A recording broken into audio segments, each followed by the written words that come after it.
izin ke Kami panggilannya ibu siapa, Bu? AKS, Pak.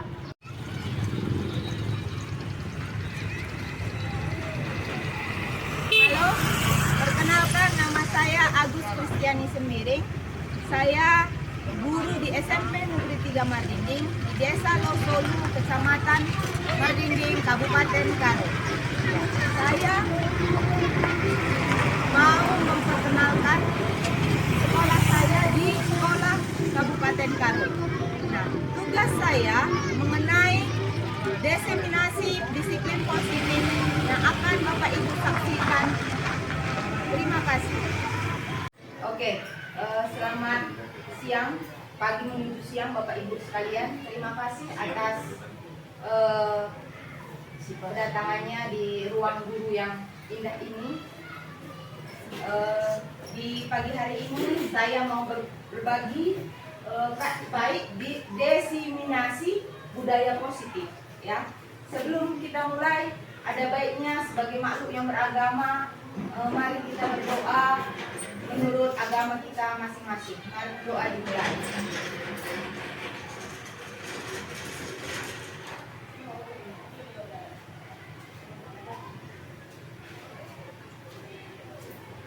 Doa selesai. Ya, sebelum kita mari kita mendengar satu lagu dari Merdeka Belajar dari Novia Bakti.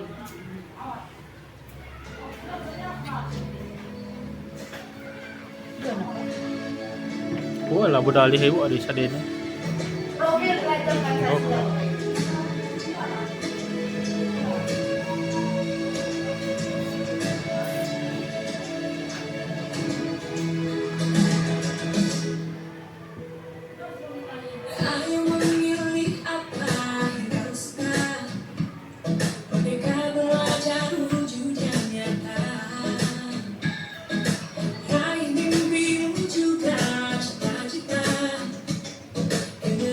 Emas Indonesia, belajar Pancasila, tanamkan di dalam dada. Profil belajar Pancasila, cerdas berkarakter itu kita.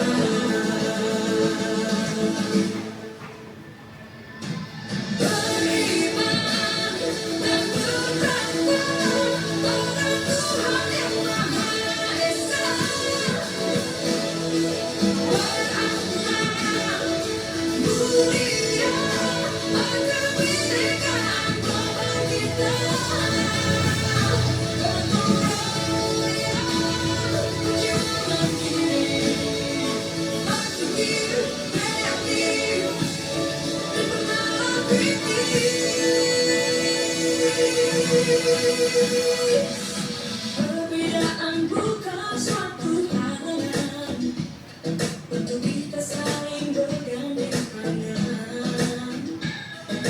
Bineka Tunggal Ika, semboyan negeri kita yang harus kita jaga bersama.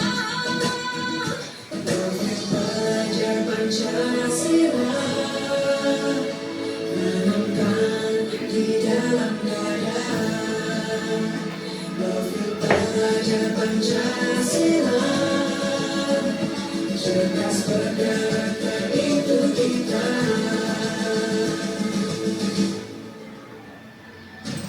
Beriman dan bertakwa pada Tuhan Yang Maha Esa, berakhlak mulia, kebinekaan kita.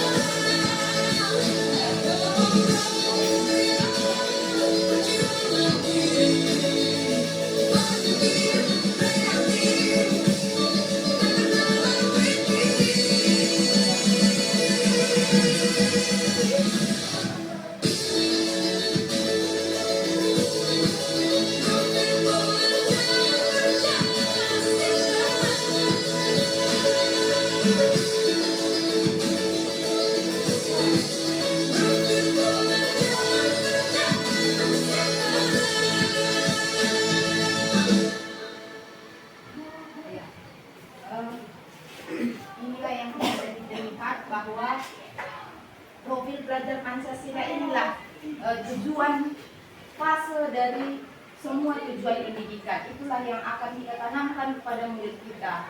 Saya pun menyadari itu bukan yang gampang, Bapak Ibu. Saya dari hati kecil yang saya paling dalam itu merasa ini tidak mudah. Tapi bagian kita lah menanamkannya supaya generasi emas itu bisa tercapai. Iya. Yang kita hari ini kita mau saya mau memaparkan budaya positif. Ya, sebelum saya memaparkan Bapak Ibu, bukan saya lebih pintar dari Bapak Ibu semuanya, tapi saya hanya duluan mendapat pembelajaran ini. Bahkan mungkin sudahnya kita pernah pelajari dan sudah pernah kita praktikkan, tapi inilah dia dalam bentuk ilmu yang bisa kita terima hari ini. Ya, budaya positif. Sebentar ya Bapak Ibu.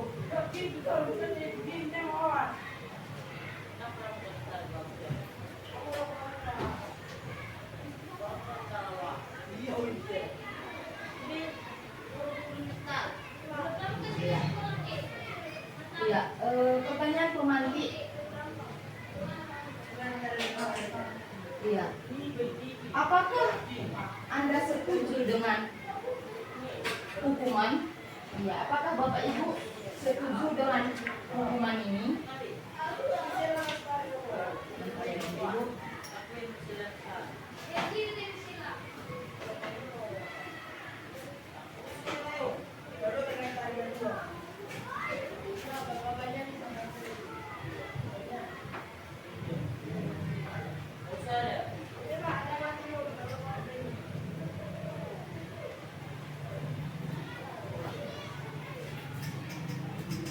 Ya, pertanyaan pemantiknya, hukuman, apakah Anda setuju dengan pernyataan di bawah ini? Hukuman dapat mendisiplinkan anak. Apakah kita setuju Bapak Ibu? Ya, boleh kita kasih pendapat kita. Yang kedua itu pemberian hukuman dengan hal positif seperti membaca atau membersihkan halaman sekolah dapat meningkatkan disiplin anak. Yang ketiga, memberikan penghargaan dapat meningkatkan motivasi belajar anak. Apakah kita setuju dengan tiga pernyataan di awal ini? Setuju. Kita akan lihat konsepnya. Saya pun sebelum belajar itu yang saya setuju. Ternyata kita lihat dulu. Ya, konsep inti dari budaya positif yang pertama itu adalah perubahan paradigma belajar. Bagaimana perubahannya menuju disiplin positif? Ada nilai-nilai kebajikan, ada kebutuhan dasar manusia, ada motivasi perilaku manusia, ada posisi kontrol, ada keyakinan kelas, dan segitiga restitusi. Ya, perubahan paradigma. Di sini jelas ya. Ada kegiatan A dan B.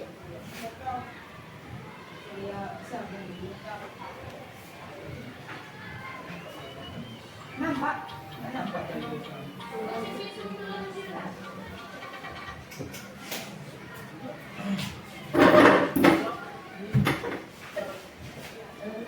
Nggak bisa saya berpesan Pak, kalau misalnya Pak.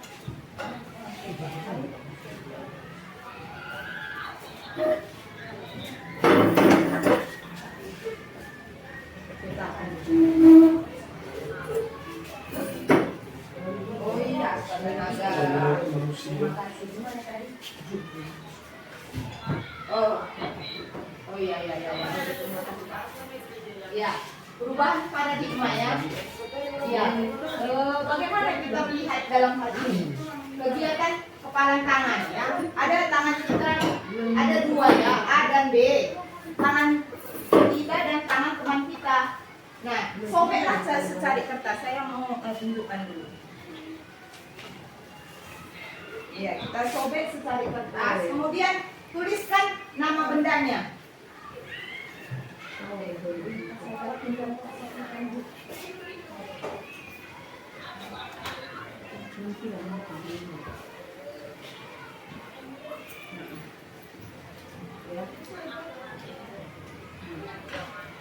Kemudian letakkan di salah satu tangan Anda, genggam tangan itu, dan genggam benda itu tersebut dengan segala daya, buatlah sebuah kepala. Jadi ini sudah saya genggam ya Bapak Ibu.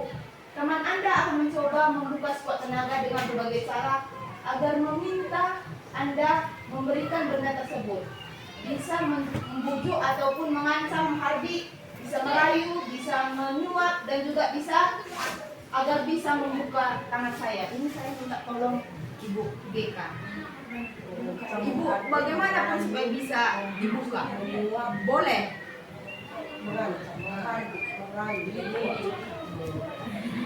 Jadi apanya dibuka aja itu. Iya. Udah tahu itu. Ini apa tuh kan? Itu usaha. Iya, ini usaha yang dilakukan teman saya Ibu GK. Iya. Iya. Jadi nggak bisa ya. Seperti inilah.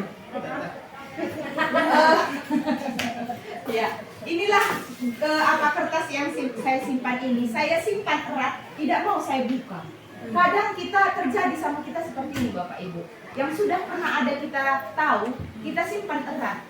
Kita tidak mau ada pergeseran dari luar. Tidak mau ada apa, pokoknya kita pegang erat. Kita nggak mau menerima perubahan dari luar. Apalagi kurikulum kita ini kurikulum yang baru. Perlu kita banyak belajar. Jadi kalau ketika kita pegang yang kuat, adakah bisa perubahan? Tidak. Harusnya kalau saya buka dengan mudah Ibu GK mengambilnya. Begitu juga kita dalam sebagai seorang guru Bapak Ibu, memang saya tahu saya sendiri pun mati-matian belajar untuk berubah. Apalagi Bapak Ibu semuanya sama-samanya kita prosesnya sangat mati-matian untuk belajar berubah, karena terkadang saya pun gitu Bapak Ibu, yang sudah kita pegang erat ini kita tidak mau lepaskan, tidak mau kita menerima perubahan-perubahan yang baru. Iya, itulah apa namanya filosofinya yang bisa kita. Ya. Nah, apa yang perlu emangnya kita ubah? Di sini kita lihat pembelajaran dengan paradigma baru. Bagaimana itu? Pembelajaran dengan paradigma baru merupakan pembelajaran yang dirancang berdasarkan prinsip pembelajaran berdiferensiasi, sehingga para peserta didik belajar sesuai kebutuhannya berdasarkan tahap perkembangan sesuai dengan teori psikologi modern untuk mewujudkan profil pelajar Pancasila. Jadi paradigma baru ini, saya pun Bapak Ibu pertama mendengar pembelajaran berdiferensiasi, terkejut batin saya. Dalam bayangan saya itu susah. Kemarin saya tes di kelas 9D, bahwa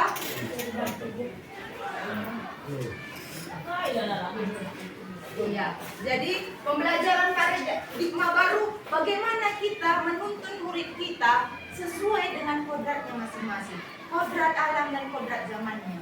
Bagaimana kita bisa melihat kebutuhannya, nggak gampang Bapak Ibu. Tapi dengan kita mau belajar, pasti kita mudah. Dengan kita membuka diri seperti tangan saya terbuka tadi, mari sama-sama belajar untuk menuntun murid kita. Ya, yang pertama kita mau melihat mengubah paradigma stimulus respon dan pendekatan teori kontrol. Ya. Jadi yang pertama itu stimulus respon. Apakah bisa kelihatan Pak TS dengan jelas? Bisa. Oh iya. Yang pertama itu realitas, yaitu kebutuhan kita sama. Kalau teori kontrol bagaimana? Realitas kebutuhan kita berbeda. Terkadang kita melihat murid kita itu memiliki kebutuhan yang sama. Kita tidak pungkiri bahwa setiap murid punya pemahaman yang berbeda dan gaya belajar yang berbeda. Makanya kita perlu tahu setiap kebutuhannya pasti berbeda. Iya. Kemudian apalagi semua orang melihat hal yang sama. Setiap orang memiliki gambaran yang berbeda.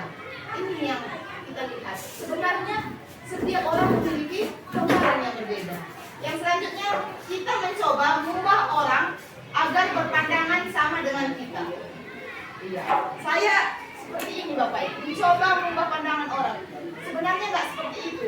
Kita berusaha memahami pandangan orang lain tentang dunia.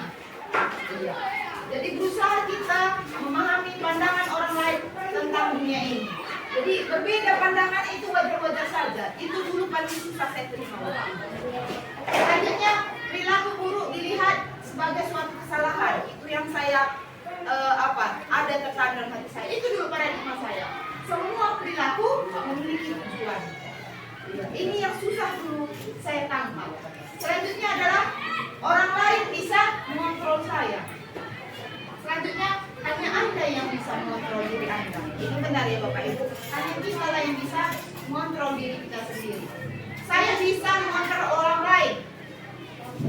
Ini tidak mungkin ya. Anda tidak bisa mengontrol orang lain. Nah kemudian pemaksaan adanya pada saat bujukan yang gagal. Ya. Kolaborasi dan konsensus menciptakan pilihan-pilihan baru. Jadi pemaksaan inilah yang tertanam gitu di diri saya. Setelah saya belajar, oh rupanya kolaborasi ini yang indah ya, yang penting ya. Enggak, pribadi orang itu setiap orang itu unik. Jadi kita perlu berkolaborasi sehingga menciptakan hal-hal yang baru. Kemudian selanjutnya adalah model berpikir menang kalah ya. Itu makanya Bapak Ibu, kurikulum merdeka ini saya sampaikan nggak ada lagi sebenarnya juara Bapak Ibu. Setiap orang punya talentanya masing-masing. Mungkin kita lihat ke anak kita, siapa yang paling pintar? Michael itu pintar di matematika, pintar dia di bagian komputer. Mungkin dia kurang pintar di bagian olahraga. Michael Saringa, anak IBGP. Ada lagi anak kita yang ada di otak saya Pasro. Mungkin dia dalam eksak nggak pintar dia Bapak Ibu. Tapi ada hal-hal yang lain dia pintar. Jadi nggak bisa kita bilang orang matematika ini lebih pintar dari orang hanya tahu seni. Enggak. Zaman sekarang proses kreatif sudah itu kan seni kan Bapak Ibu. Bahkan sudah menghasilkan Bapak Ibu. Jadi sebenarnya kalau kurikulum merdeka ini sudah menyediakan juara. Iya, karena kalau juara itu hanya kita melihat orang dari satu sudut pandang saja, tidak dari berbagai sudut pandang. Iya. Sebenarnya pola pikir yang sebenarnya dengan paradigma adalah model berpikir menang-menang. Dengan kolaborasi akan bisa kita kerjakan sama-sama.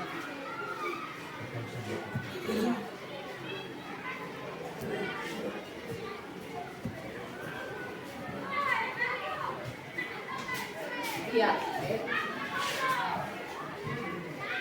Iya. Apa makna disiplin? Iya. Yang kita tahu disiplin yang berasal dari kata Latin yang belajar ya. Disiplin itu membuat orang menggali potensinya, membuat suatu tujuan apa yang dihargai. Namun budaya kita, makna kata disiplin itu berubah menjadi suatu yang dilakukan seseorang dengan kepatuhan, cenderungnya memaksa, merasa tidak nyaman. Ini yang harus kita rubah Bapak Ibu. Ke arah mana? Disiplin itu dirubah menjadi disiplin positif. Apa itu disiplin positif? Salah satu penerapan disiplin yang bertujuan menumbuhkan kesadaran serta memberdayakan peserta didik tanpa imbalan, penghargaan, ancaman ataupun hukuman. Sebagai pendidik, pastinya kita punya tujuan menciptakan peserta didik yang memiliki disiplin diri. Jadi disiplin diri ini diharapkan tertanam di dalam hati peserta didik ini. Gak gampang Bapak Ibu. Tidak ada hukuman dia, ada sampai pasti dia pilihnya. Itu gak gampang. Orang yang terbiasa kalau 7.30 aku harus sudah nyampe, tidak gampang Bapak Ibu. Itu adalah kebiasaan, hal-hal yang ditanamkan.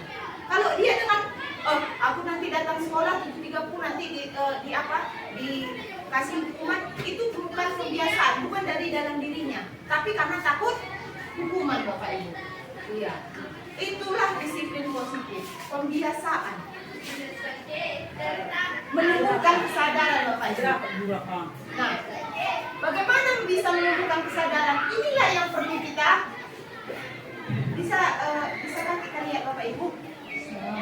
Nah, ini yang perlu kita tanamkan. Nilai-nilai kebajikan, nilai-nilai yang disepakati bersama, lepas dari suku bangsa, agama, bahasa maupun latar belakangnya. Contoh-contoh nilai kebajikan dalam institusi, ya. Apa yang pertama itu pasti di sekolah kita, dan inilah kurikulum merdeka ini, profil pelajar Pancasila. Tapi sebelum ini saya mau tunjukkan satu video yang sangat menggugah saya, Bapak Ibu.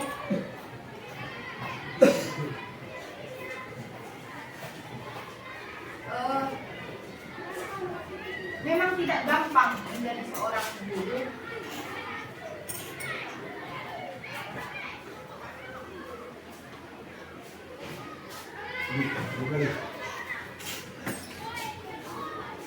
Coba kita lihat.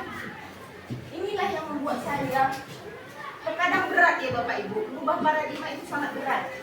Tapi inilah yang menggugah hati saya.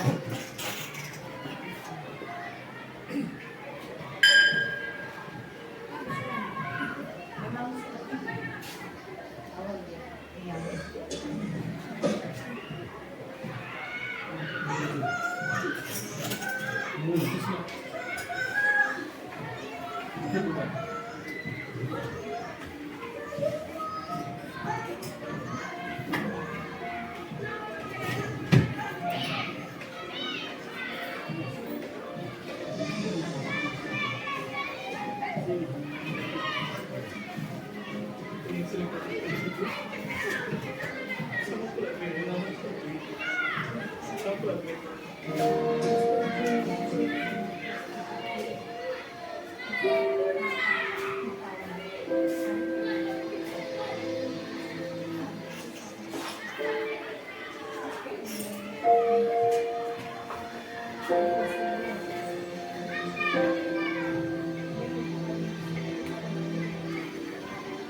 Kamu lucu banget Pak.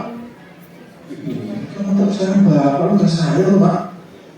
Wah, kalau gitu saya foto dulu ya Pak. Nanti saya bantu juga melewat progres.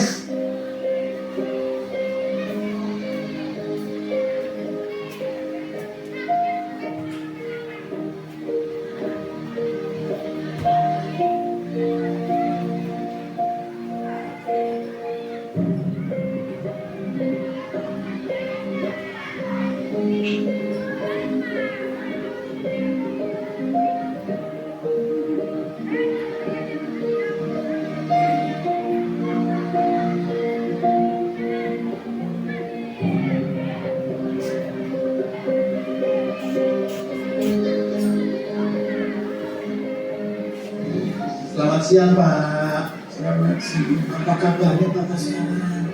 Sudah lebih baik dari yang kemarin. Kami sudah berhasil dalam motor Pak. Sudah ada yang beli Pak. Siapa yang beli Nak Andi? Mungkin Bapak itu masih kenal dengan beliau ini. Dokter Indra Biniaman Pak. Dulu mantan guru Bapak. Alumni sekolah kita juga Pak.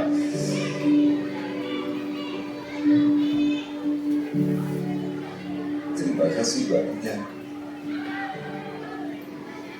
Kalian emang murid-murid Bapak yang baik. Sekali lagi terima kasih.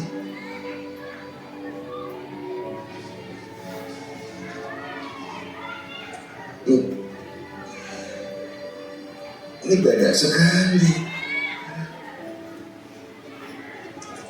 Tapi Bapak akan mengambil secukupnya saja, selebihnya akan Bapak sumbangkan. Iya sekali Bapak ya. Membantu sesama yang membutuhkan itu harus. Iya. Kalau lebih baik dibagikan kepada yang membutuhkan. Hidup untuk berbagi itu lebih membahagiakan hati Bapak. Iya tuh.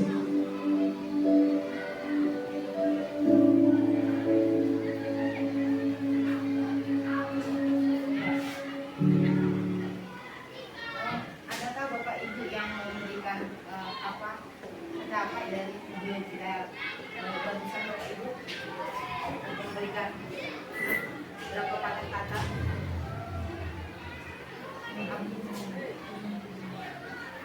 Apa yang bisa kita lihat dari video ya, yang bisa barusan kita lihat? Kakek-kakek tadi ternyata seorang guru ya. Iya, sudah tua Bapak Ibu. Nilai kebajikan yang ditanamnya, memang dia bukan seorang kaya ya. Saya kalau seorang guru itu kita tahu nggak akan ya bisa dibilang kalau boleh 2 digit maunya gaji kita untuk mencapai semua yang diharapkan tuntutan kurikulum ini Bapak Ibu. Jujur kenapa? Karena apa? Kebutuhan kita tinggi, apalagi nanti sudah punya anak kuliah, sudah kuliah di luar. Tapi kenyataannya tidak Bapak Ibu. Kenyataannya 1 digit masih. Itu pun kadang ya begitulah, terlambat, tidak tepat waktunya. Tapi ini tadi nilai kebajikan yang ditanam Bapak ini tadi, nggak sekarang dia tua ya. Di masa akan datang, walaupun kita nggak pernah memikirkan kan, setiap kita tanamkan nilai kebajikan itu kapan tua enggak. Tapi nilai kebajikan tadi yang dia tanam ini membawa dia terus bersama dia sampai dia tua. Hati saya nyeri nengoknya, seperti itulah ya. Jika murid yang kita tuntun tadi sudah mencapai kebahagiaannya, dia akan ingat gurunya, itu pasti Bapak Ibu. Saya pun ada punya. Iya Bapak, silakan Pak. Baik, terima kasih kepada Ibu Christina Sembiring. Agus Kristiani Pak. Kristiani. Kalau saya melihat video, sebenarnya saya tadi sangat tersentuh gitu ya. Kenapa saya tersentuh? Karena memang saya terus terang sudah mengajar lebih kurang 18 tahun. Iya. Jadi mulai dari bagaimana saya mengajar menjadi guru tipe keras, Iya. yang anggapan saya bahwa dengan mengubah siswa itu menjadi baik itu adalah dengan kekerasan, tidak berhasil. Saya mengubahnya lagi dengan cara kasih sayang, bagaimana supaya dia tersentuh. Itu semua sudah saya alami. Jadi sering juga saya ceritakan kepada teman-teman bahwa belum tentu bahwa seorang anak yang nakal itu di kemudian hari dia menjadi anak yang baik, sukses di kemudian hari. Apa yang menjadi kebanggaan saya menjadi seorang guru bukan dari hadiah yang akan dia berikan. Ketika anak itu menjadi sukses, dia menyapa kita di jalan, "Pak, saya sudah menjadi ini." Apa yang Bapak tanamkan selama di sekolah, inilah hasilnya Pak. Ya, itu suatu pengalaman yang pernah saya alami. Ya, ada siswa saya yang menjadi polisi dan tentara. Dia mengatakan, "Pak, apa yang kamu mau? Ya, saya akan kirim." Apa yang kamu? Padahal waktu sekolah dulu saya berjuang keras supaya dia tidak dikeluarkan dari sekolah. Dan itulah kebanggaan menjadi seorang guru itu. Kebanggaan kita menjadi seorang guru bukan sekarang, tapi di kemudian hari kita diingat orang. Dan pernah juga memang saya disapa siswa, "Pak, saya adalah siswa Bapak. Bapak masih ingat saya yang pernah Bapak tampar." Ya, saya kasih 2 perbandingan. Dua-duanya pernah saya alami. Makanya kalau mengenai disiplin positif ini, saya rasa ini harus kita memang dalami betul-betul, harus kita rasakan supaya memang ini menjadi sesuatu yang berharga bagi kita, bahwa suatu saat nanti apa yang kita tuai itu akan menjadi suatu kebaikan juga bagi kita. Ya, terima kasih Kak Dewi. Terima kasih atas pengalaman Bapak sudah berbagi kepada kami.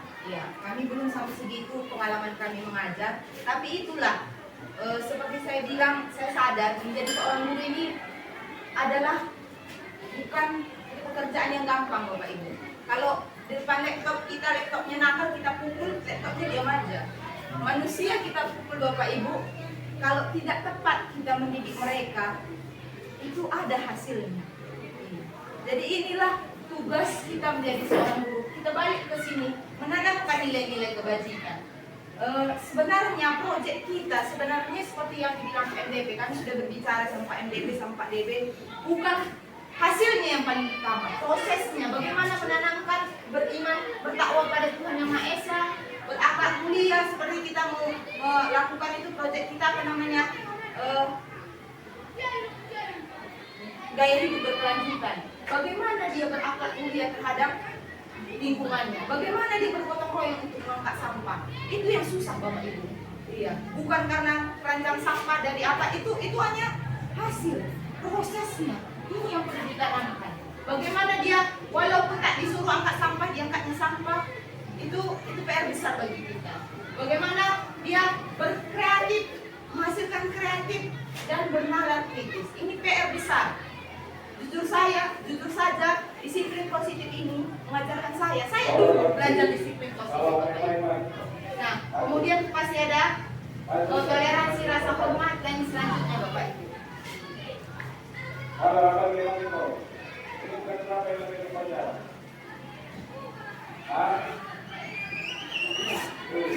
Kita melihat ternyata hidup kita ini ada kebutuhan dasarnya. Di antaranya apa? Segala sesuatu yang kita lakukan untuk mendapatkan yang kita inginkan. Segala tindakan yang kita lakukan pasti ada tujuannya. Usaha yang terbaik kita lakukan pasti ada tujuannya. Apa itu? Dalam rangka memenuhi kebutuhan dasar kita. Iya, mungkin salah satu saya. Nah, ini dia. 5 kebutuhan dasar manusia Bapak Ibu. Bertahan hidup ya Bapak Ibu. Iya, ini kalau hewan pun ada ini. Kasih sayang dan rasa diterima. Ini yang saya lihat kurang di kulit kita, banyak terjadi.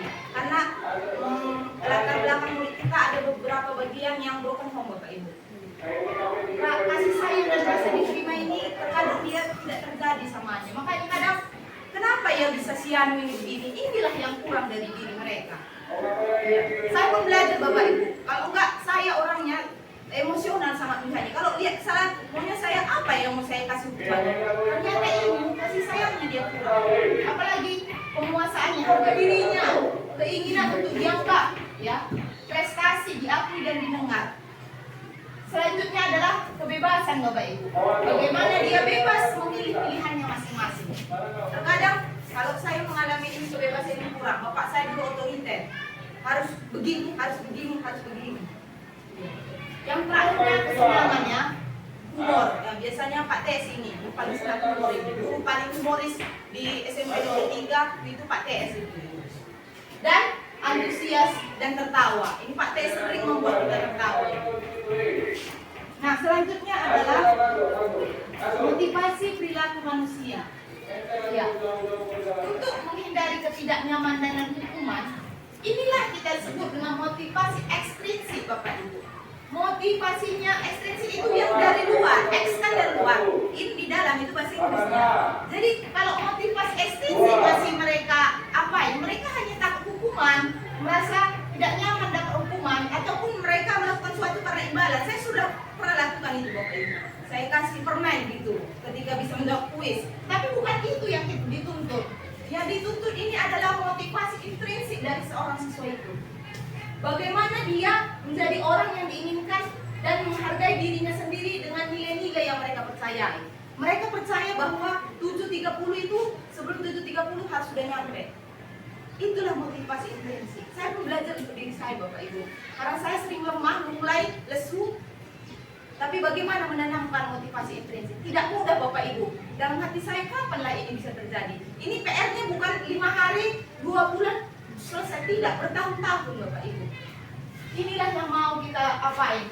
Jadi bukan hukuman yang bisa membuat siswa itu disiplin. Tapi bagaimana dia tertimbul motivasi intrinsiknya, menghargai dan percaya mereka akan nilai-nilai yang ada dalam diri mereka. Nilai-nilai kebajikan tadi Bapak Ibu. Nah, saat ini kita masuk ke dalam hukuman ya. Ada hukuman, ada konsekuensi dan restitusi. Iya. Tidak, hukuman itu bagaimana? Tidak terencana dan tiba-tiba. Betul. Ini saya ngaku dosa ada Bapak Ibu. Saya juga pernah menghukum murid-murid. Ya, tidak terencana tiba-tiba, emosi kacau ya. Maka sekarang kalau saya emosi, saya balik dulu saya berdoa, tarik nafas 5 detik, baru saya mulai. Kalau enggak saya pun emosian Bapak Ibu. Terus bersifat satu arah ya. Terus apalagi berupa hukuman fisik atau psikis.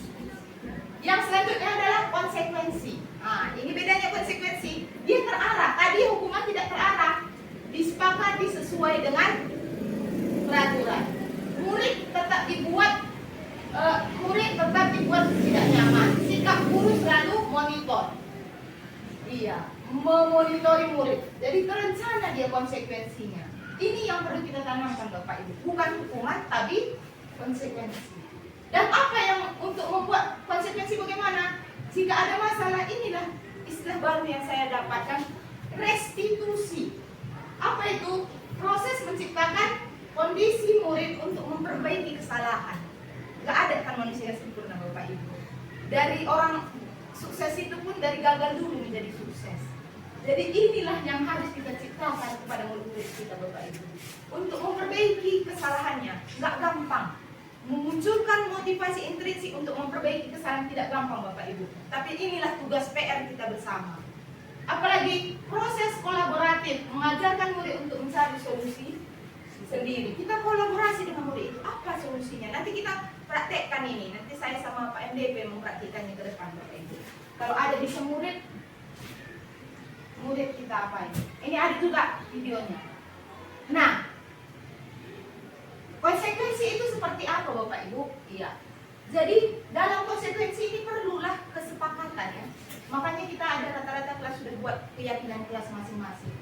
Nah, situasinya apa? Anak melanggar batas HP, penggunaan HP yang disepakati. Konsekuensinya labu sirawai. Marah-marah nggak tentu dulu. Itu ibu-ibu kali itu. Saya itu sering kayak gitu. Ya, tapi konsekuensi yang kita apa? Berhubungan dengan kesalahan. Waktu penggunaan HP berikutnya dikurangi. Sebenarnya ke arah situ. Yang kita lakukan apa? Tidak berhubungan dengan kesalahan. Tidak boleh makan cemilan favorit kita bilang kan nggak cocok lagi. Atau kita marahi nggak tentu duduk. Nah itu terjadi itu. Memberikan pengalaman belajar kalau konsekuensi itu. Membuat alarm diri untuk mengingatkan bahwa itu salah ya. Tetap menghargai. Kalau di sini tidak menghargai anak. Ini yang sering kita lakukan Bapak Ibu. Karena kita orang dewasa, kita menganggap dia anak-anak, kita tidak hargai lagi. Saya pun pernah melakukan itu Bapak Ibu. Apalagi masuk akal kalau konsekuensi itu ya. Kalau hukuman tidak masuk akal. Ya. Contohnya apa? Saat menggunakan HP tidak sendirian di kamar, HP ditempel di dinding, itu nggak masuk akal. Atau meja agar di bawah anak, tidak di bawah anak. Ya. Kita lihat hukuman dan konsekuensi.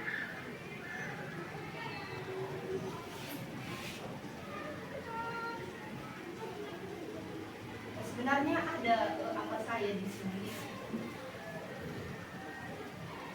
Bapak Ibu ada handphonenya kan Bapak Ibu, coba kita tes. Itu apakah menurut kita hukuman atau konsekuensi Bapak Ibu? Ini kodenya Ibu boleh masuk gabung dari kuis Bapak Ibu. Dari handphone Bapak Ibu, gawai Bapak Ibu masing-masing.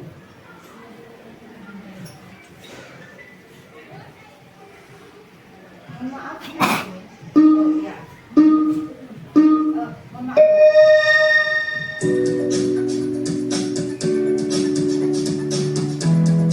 Menurut kita apa ini?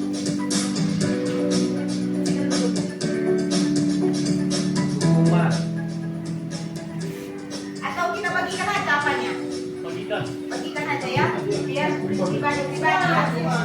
Langsung aja. Langsung. Menurut kita apa Bapak Ibu? Hukuman Bapak Ibu. Kita tes ya.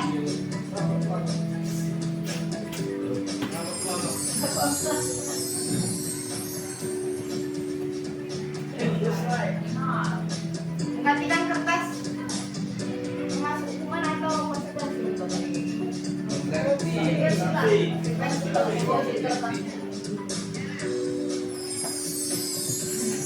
Wah, kita sudah luar biasa pemahaman ini.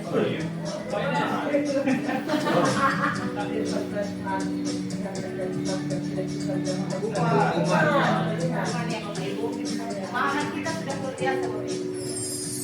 Wah, sudah biasa. Kayaknya.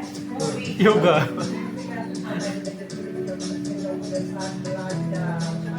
Sanksi. Hah? Sanksi atau konsekuensi ya? Iya. Sanksi dia. Sanksi. Hukuman apa? Bukan karena lembeknya. Perbuatannya nggak berat. Masuk akal dan terarah ya.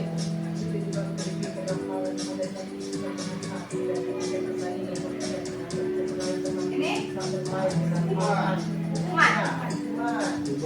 Hukuman ini Bapak Ibu. Semoga kita ini hukuman. Itu semuanya. Jangkit ya. Konsekuensi Bapak Ibu, karena dia kan nggak diizinkan untuk apa, karena dia bukan kawannya.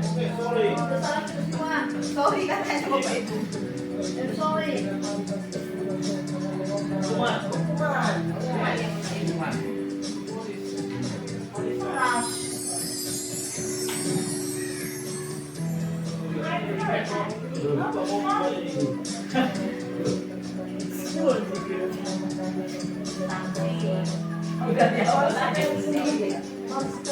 Apa Bapak Ibu?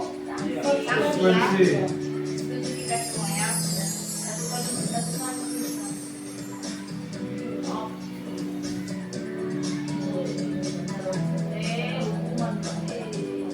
Ini yang pernah saya lakukan. Sering-sering lah lagu bola. Jadi sudah sadar saya Bapak Ibu.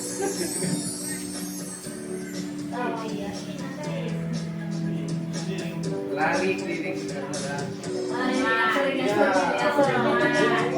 Hukuman Bapak Ibu. Ngaku dosa kita ya. Karena kembali kan.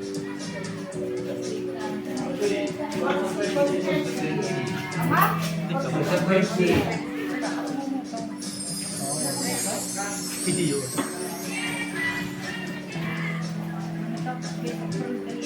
Mencatat 100 kali. Itu hukuman.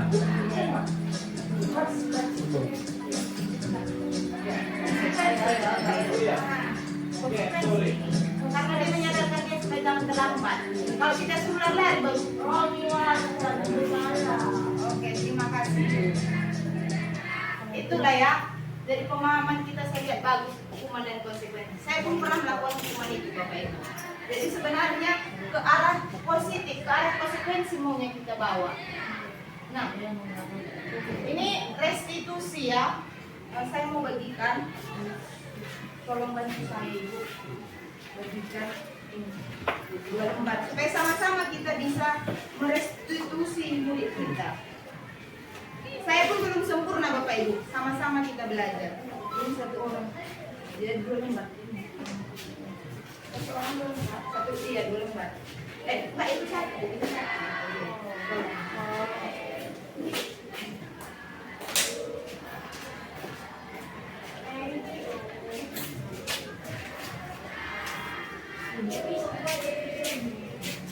Ya. Jadi apa itu restitusi ya? Restitusi itu proses menciptakan kondisi bagi murid kita untuk memperbaiki kesalahan Bapak Ibu. Jadi ketika berbuat kesalahan, iya, kita melakukan bagaimana memperbaiki kesalahan mereka. Iya, sehingga mereka tidak kembali melakukan hal yang sama. Dengan ada karakter ya, penanaman karakter yang lebih kuat. Dan ada sini proses kolaborasi untuk mengajarkan murid mencari solusinya.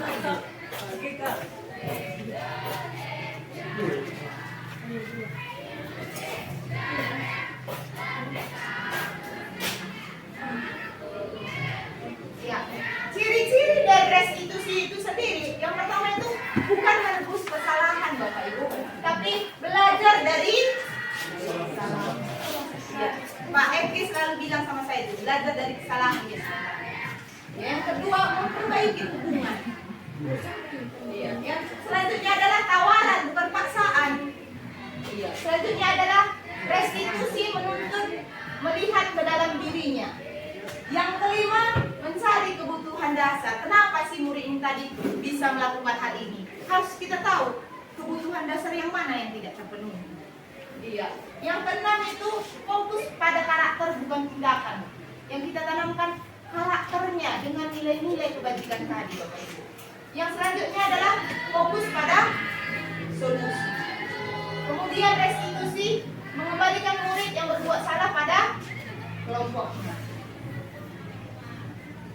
Nah, contoh yang saya buat Bapak Ibu. Ya, sebelum itu kita mau melihat dulu posisi kontrol. Jadi saya pun bisa salah sebut ini Bapak Ibu. posisi kontrol dulu. Coba bacakan Pak FG biar saya nggak salah sebut Pak. 5 posisi kontrol guru. Iya. 1. Penghukum. 2. Pembuat merasa bersalah. 3. Iya. Teman. 4. Penantau. 5. Manajer. Iya, kita lihat bagaimana kelima-limanya.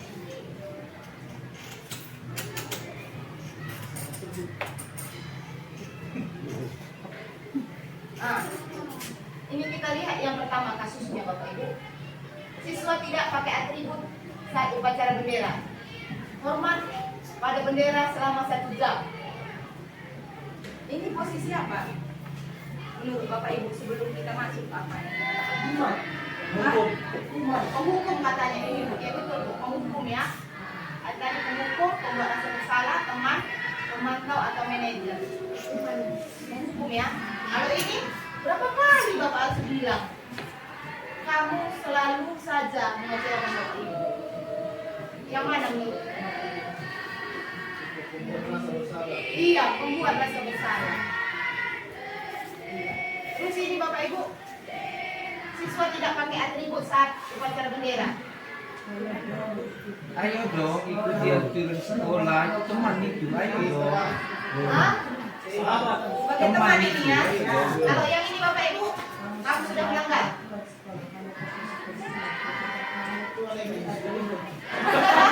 Iya. Naikkan ya. Pemantau. Iya. Apa Bapak Ibu? Memantau, kita lihat ya Bapak Ibu. Ini. Ya, pemantau betul. HFG sangat luar biasa pada siang hari ini. Pemantau. Kasih hadiahnya. Karena pemantau sudah datang. Iya. Pemantau sudah datang. Nah, yang terakhir Bapak Ibu. Manajer. Apakah kamu tahu kesalahanmu? Kira-kira bagaimana kamu memperbaiki kesalahanmu sebagai apa Bapak Ibu?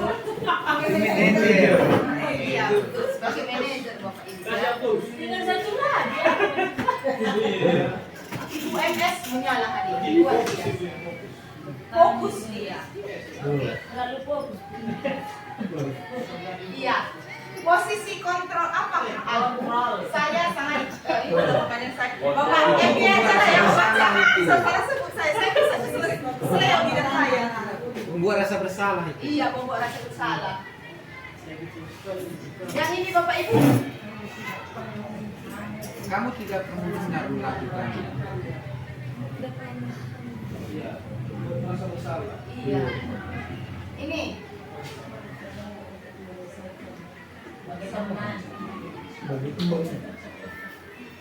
Manajer ya Bapak Itu Ibu. manajer. Ini. Teman. Ayolah. Ayolah. Iya, makanya penting sekali bagi kita untuk membuat keyakinan kelas. Dasar dari semua ini harus ada keyakinan kelas kita bersama. Bapak Ibu. Ya, mengapa keyakinan kelas bukan peraturan kelas? Ya, karena peraturan itu untuk dilanggar ya. Keyakinan itu, misalnya, jangan terlambat itu jadinya kata-katanya positif Bapak Ibu. Menghargai waktu.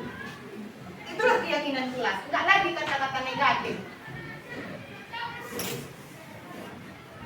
Iya, mengapa kita harus memiliki peraturan harus menggunakan helm bila menjadi roda 2? Mengapa kita memiliki peraturan 3M menggunakan masker, mencuci tangan dan menjaga jarak?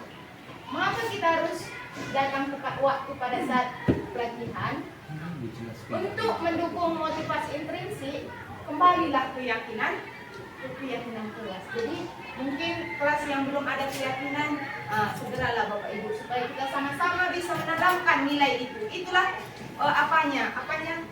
kalau bisanya rambunya dia, sebagai rambunya di sini Bapak Ibu. Nah, budaya positif ya, lingkungan positif, ada keyakinan kelas dan ada peraturan kelas. Jadi yang paling tinggi itu adalah budaya positif yang ditanamkan keyakinan kelas tadi, nilai kebajikan tadi. Dengan munculnya motivasi intrinsik lah, seseorang itu sudah tanpa dihukum sudah bisa mengerjakannya mandiri. berdiri betul. Iya.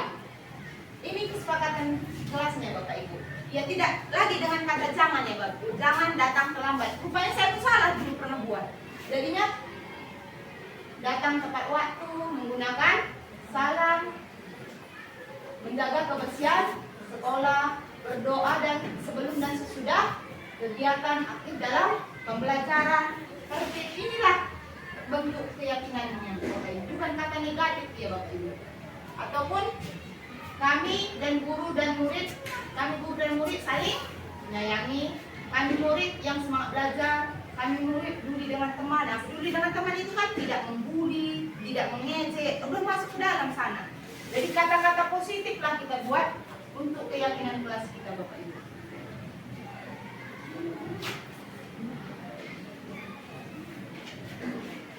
Iya, seperti ini contohnya peraturan yang ini. Selalu kembalikan buku pada tempatnya. Keyakinan kelasnya apa?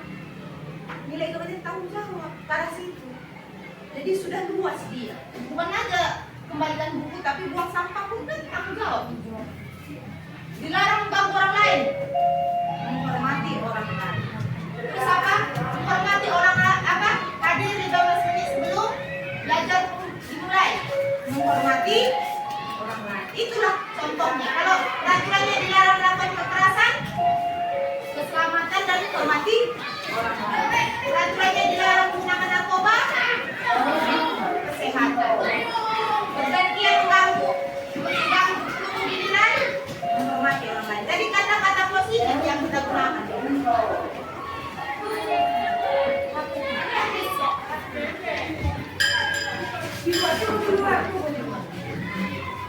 Nah, inilah yang perlu kita laksanakan. Di tangan Bapak Ibu sudah ada kertas segitiga restitusi. Ada 3 tahap dari segitiga restitusi Bapak Ibu.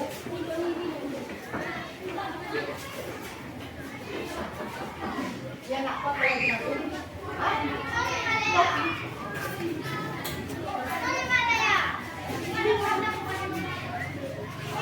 Sudah?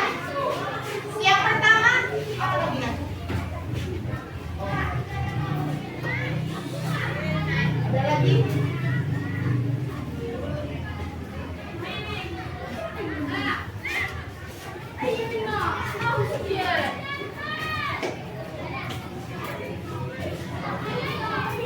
Dan tahap-tahap segitiga restitusi yang pertama itu di kertas Bapak Ibu ada dia.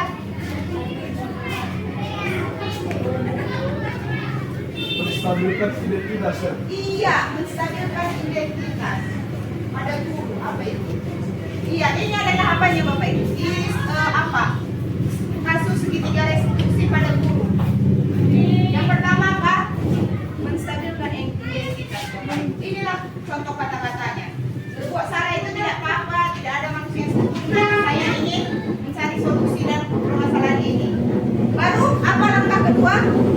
Kita validasi yang salah itu. Iya, kamu pasti punya alasan. Kita tanya kenapa dia kan? Iya, yang bisa kamu rasakan senang dan kamu lakukan tadi merugikan orang lain. Yang terakhir itu menanyakan keyakinannya. Disinilah kita tanya apa keyakinan kelas yang kita percayai. Itulah gunanya keyakinan kelas Bapak Ibu. Keyakinan apa yang belum kamu tunjukkan? Iya. Terus apa lagi? Apa tindakanmu untuk mencerminkan keyakinan kelas itu? Iya. Inilah cara-cara merestitusi murid kita Bapak Ibu. Iya. Iya, dialog ya Bapak Ibu dilakukan guru dan murid, menghasilkan murid yang mandiri dan bertanggung jawab. Memang kalau dibilang ini Bapak Ibu, kita terkendalanya soal waktu. Apalagi yang masuk jamnya padat. Tapi saya tanya sama ibu fasilitator saya yang bertanya soalnya, Bu, kalau SD Bu, mungkin itu karena murid SD 20 tadi, 20 aja cuma yang mau direstitusi. Kita masuk 8 kelas, 9 kelas ya Bapak Ibu ya. 6 kelas paling sedikit itu, paling sedikit. Bagaimana melakukannya? Tahu Bapak Ibu, dibilanglah ini oleh ibu fasilitator saya. Bukankah ibu, tugas ibu itu menuntun? Jadi bagian ibu apa? Mengorbankan waktu kata. Padahal ibu mungkin tidak ada lagi waktu istirahat Bapak Ibu kata. Waktu pulang Bapak Ibu pun mungkin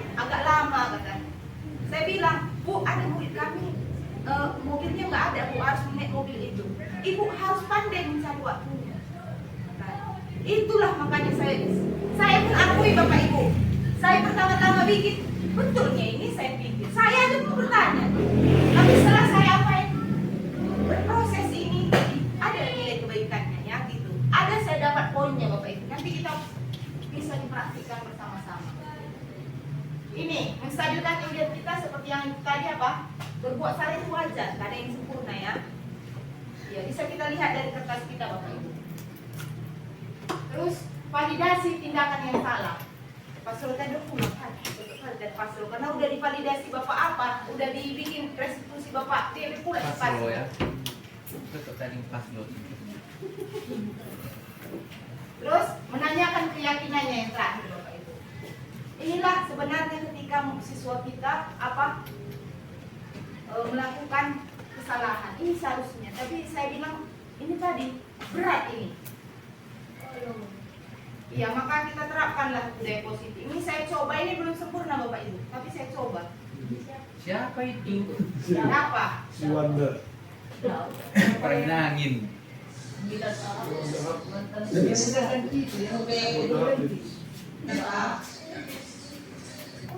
Ya, dari mana?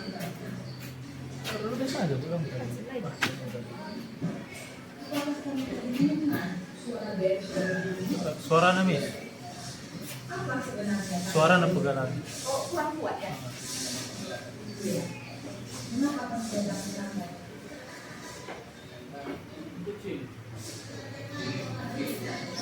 Dikencangkan buku kecil-kecil. Apa yang memanfaatkan yang kamu tidak tahu?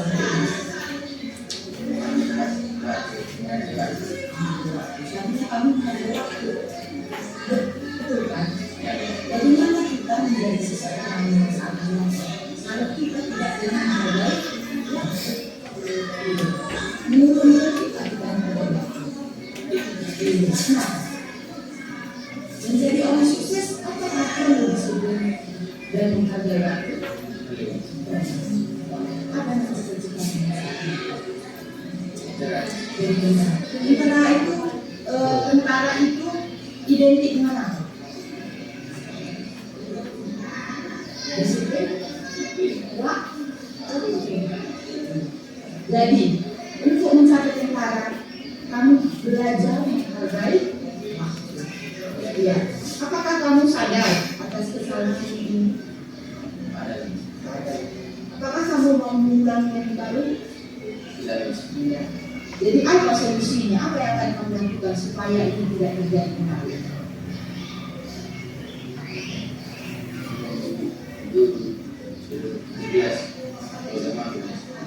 Jadi saya mengatakan, dari hal kecil inilah akan menunjukkan kehabisan di masa akan datang. Betul kan? Menjadi seorang tentara bangsa kamu persiapkan diri. Dari yang paling pertama menghargai waktu. Menjadi seorang tentara harus tepat waktu. Betul tidak ya? Iya. Menghargai waktu membuat disiplin waktu baik di rumah maupun di sekolah. Buatlah jadwal waktu olahragamu. Ya seorang tentara itu kemudian bagaimana? Kuat kan? Sehat kan? Jadi perlu olahraga yang rutin. Jadi apakah kamu mau mengulangi kembali kesalahan ini? Iya. Apa yang selanjutnya tidak sesuai yang sama. Nanti bagaimana apa yang kamu lakukan untuk memasakan yang nanti? Belajar menaati waktu yang baik, ya. Dan saya harap aku akan menjadi seorang tentara di masa depan. Mulai dari sekarang, karena akan menjadi tentara. Terima kasih datang. Ya, demikianlah Bapak Ibu bagaimana saya merestitusi murid tadi. Belum sempurna Bapak Ibu. Saya tahu kesalahan saya pertama saya nggak nanya tentang apa tadi menstabilkan identitas, tapi itulah saya lakukan. Saya praktikkan. Ya, jadi Bapak Ibu secara apa kan sudah bisa kita lihat kan bagaimana kita bisa tiga-tiga ini kita laksanakan. Iya. Mungkin sekian dari saya Bapak Ibu, terima kasih. Tapi saya mau umpan balik dari Bapak Ibu. Adakah Bapak Ibu yang bersedia setelah kita melihat beberapa pemaparan yang tadi, apa yang tergugah dari Bapak Ibu semuanya? Silakan Bapak Ibu.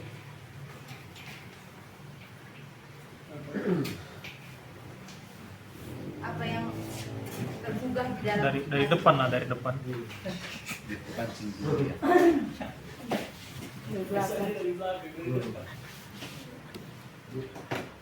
Ibu, Ya. Ibu guru. Pak, Ibu, sorry, Pak Debe, mohon maaf. Iya, saya memang tertarik kepada restitusi ya. Kenapa? Karena bagi saya melakukan sesuatu yang tidak pernah dilakukan ini hal menarik. Ya, ini hal menarik. Kita tidak pernah melakukannya, tapi tiba-tiba kita lakukan. Memang banyak kendala. Saya juga merasakan banyak. Tapi ketika sedikit saja berhasil, saya misalkan dari poin 100, saya berhasil 10%, itu menjadi suatu kebanggaan bagi saya. Ya, saya juga sudah sering mempraktekkan, walaupun tidak berhasil 100% seperti yang dibilang Ibu tadi, saya juga tidak berhasil, Bu, terus terang. Karena juga belum biasa kan, karena apapun yang kita lakukan kan karena kebiasaan juga. Iya, Jadi pembiasaan. saya punya keyakinan hari ini saya nilai 10, besok 11, besok 13, besok 14, lama-lama kan sampai 100. Itu yang saya tanamkan dalam diri saya. Makanya prinsip saya sekarang ini, kalau ada siswa yang bermasalah itu saya selalu ada di situ. Kenapa? Karena memang saya mencari siswa yang sedang bermasalah. Bagi saya, kita seorang guru itu adalah seorang dokter. Ya, siswa yang bermasalah itu adalah pasien kita yang memang datang untuk berobat. Seperti itu Ya. kalau bagi saya. Terima kasih Pak Debe atas beberapa pengalaman yang dibagikan. Saya highlight pernyataan Pak Debe di situ, tidak jemu-jemu. Hari ini 10, besok 11. Manusia pasti ada di titik jemu Bapak Ibu. Tapi tidak jemu-jemu inilah yang ditanamkan di hati kita. Saya pun pertama melakukan ini, dalam hati saya bilang, betulnya ini gitu. Bisanya ini berubah. Kadang si dapat tadi, terlambat juga dia masih masuk. Terus saya tanya, masih ingat janjimu kemarin? Nak, saya bilang ke mereka, kita ini buat video ini untuk janji. Nanti suatu saat kau sudah sukses, kau bisa lihat janjimu sama saya bilang gitu. Bisa kamu lihat janjimu ini sama saya bilang gitu Bapak Ibu. Itu yang saya bilang. Jadi oh iya Miss katanya. Itulah yang seperti bilang Pak Dede tadi, 11, 10, walaupun tidak banyak perubahannya, mari kita lakukan perubahan ini. Ada lagi Bapak Ibu umpan balik dari Bapak Ibu semuanya? Oh iya Pak DS, terima kasih. Silakan. Mengenai discipleship ini emang saya lihat termasuk bisa dibilang muatan dari materi yang baru ini. Iya Pak. Karena selama ini saya cenderung ke penerapan K13.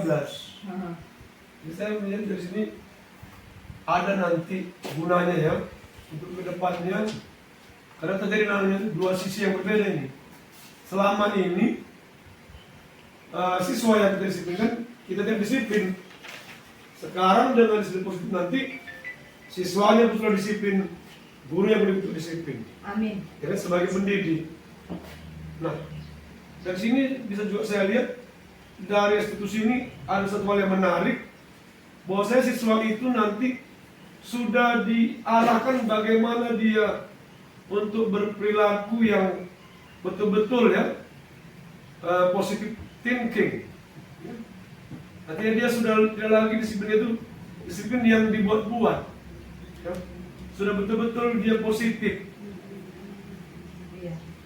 Ya, mudah-mudahan nanti ke depannya seperti itu. Satu lagi saya bisa tambahkan sebagai murid saja ya, jadi guru ini sebenarnya enak. Ya.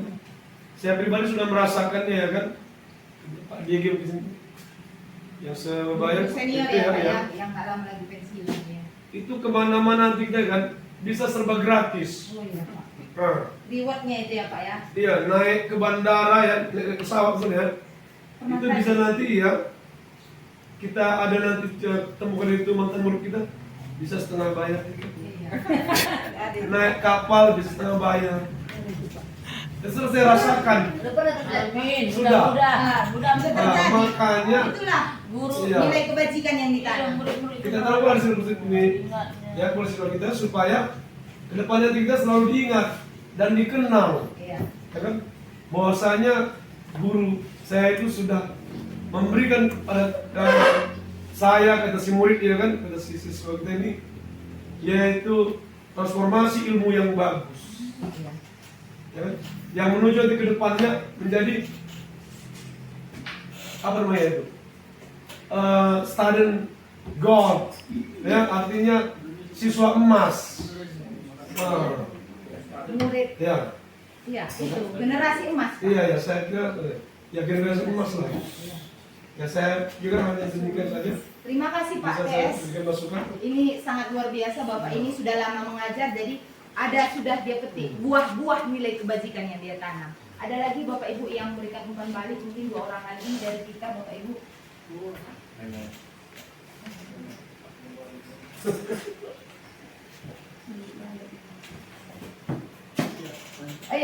Pak FG silahkan Pak. Ya, terima kasih atas pemaparan budaya positif yang disosialisasikan oleh Mr. KS. Mungkin di sini ada beberapa guru termasuk saya sendiri itu yang 5 posisi guru itu kadang masih sering saya lakukan. Mungkin yang pertama itu ada pemukul dan pembuat merasa bersalah. Nah, tentunya melalui penerapan budaya positif terutama di segitiga restitusi ini tentunya menjadi modal terutama bagi saya. Sebetulnya menjadi seorang guru itu bukan hanya pemberi hukuman ataupun pembuat merasa bersalah. Nah, di sini ada juga dari teman pemantau sekaligus manajer. Iya. Jadi mungkin di aksi nyatanya lah yang perlu saya lakukan. Iya. Ya, sekali lagi terima kasih. Terima kasih Pak. Iya, jadi kalau ketika kita melakukan penghukuman dan membuat rasa bersalah, di sini kita gagal menjadi seorang guru. Sebagai teman, pemantau atau manajer lah dikatakan sudah berhasil. Tapi diharapkan kita sebagai manajer, jadi memberikan solusi terhadap kesalahan yang diperbuat murid kita. Ada lagi 1 orang lagi Bapak Ibu.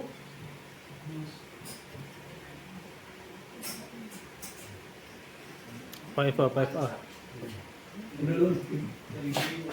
ya, Ibu GP. Kami persilakan Ibu GP.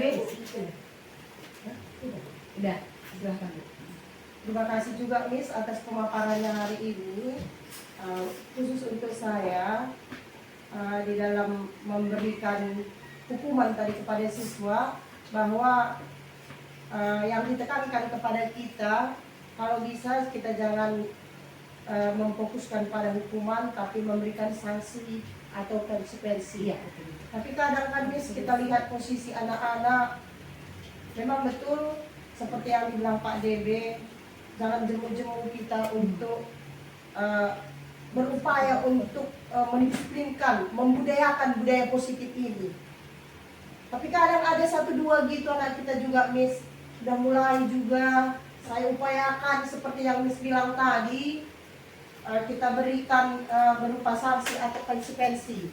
Khususnya Miss di kelas saya, Alpino, Iya. si Pasca, si Digo. Memang sedikit Miss, sedikit. Mungkin Bapak sama kepada Bapak Ibu guru yang lain juga, entah bagaimana, entah karena saya wali kelas ya, sedikit mengenai konsekuensi itu yang saya kasih sama mereka Miss. Sedikit ada perubahan.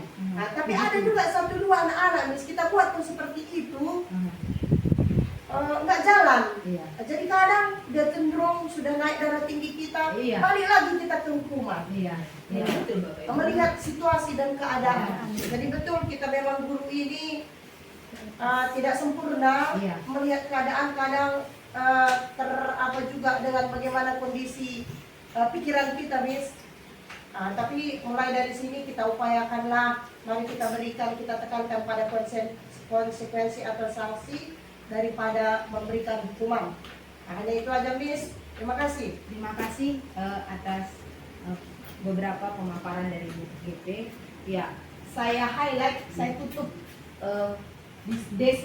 diseminasi budaya positif hari ini dengan 1 kata Bapak, beberapa kata Bapak Ibu. sebelum kita melakukan ini, marilah kita menjadi teladan. Nggak gampang jadi teladan. Selanjutnya, melakukan perubahan. Jangan takut dengan perubahan. Mulailah dengan sekecil apapun. Memang seperti bilang Ibu GP tadi, hasilnya nggak sekarang kita lihat. Tapi akan datang. Suatu saat pasti kita lihat hasilnya itu. Ya, sekian dari saya. Mohon maaf jika ada salah-salah kata yang menyinggung Bapak Ibu. Saya mohon maaf sebesar-besarnya. Terima kasih. Terima kasih.